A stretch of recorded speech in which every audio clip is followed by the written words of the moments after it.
لا لا، كلمني باللغة العربية أو بالكويتي أفضل. نقدر مساعدة الذكاء الاصطناعي أن يساعدنا في تحديد طريقنا الاستثماري من خلال شنو هي الكتب الأفضل اللي نقدر نقراها. خل أعطيك مثال. هذا كتاب كن الأفضل في وول ستريت. سألت تشات جي بي تي قلت له لخص لي الكتاب. خلكم معي خطوة بخطوة. مرحبا تشات جي بي تي، كيف حالك؟ مرحبا. أنا بخير، شلونك أنت؟ شنو حاب نتكلم عنه اليوم؟ طيب أنا أرسلت لك صورة كتاب، أبيك مع الكاميرا تقول لي يعني ملخص لهذا الكتاب أو أفكار هذا الكتاب.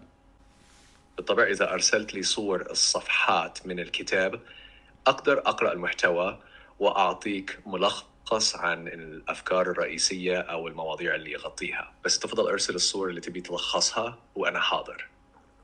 لا، عطني فكرة عامة عن الكتاب اللي أرسلته لك.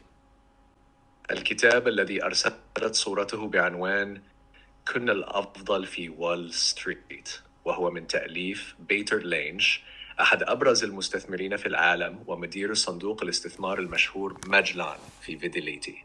الكتاب يركز على كيفية الاستثمار بذكاء في سوق الأسهم، ويهدف إلى تعليم المستثمرين العاديين كيفية اتخاذ قرارات استثمارية مدروسة.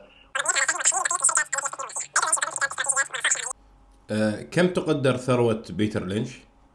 بيتر لينش تقدر ثروته بحوالي 450 مليون دولار. لينش جمع ثروته من خلال عمله الناجح كمدير لصندوق ماجلان في فيديليتي، حيث حقق عوائد مبهرة للمستثمرين. شكرا لك، يعطيك العافية. العفو، أي وقت تحتاج شيء أنا موجود. شنو حاب تسأل بعد؟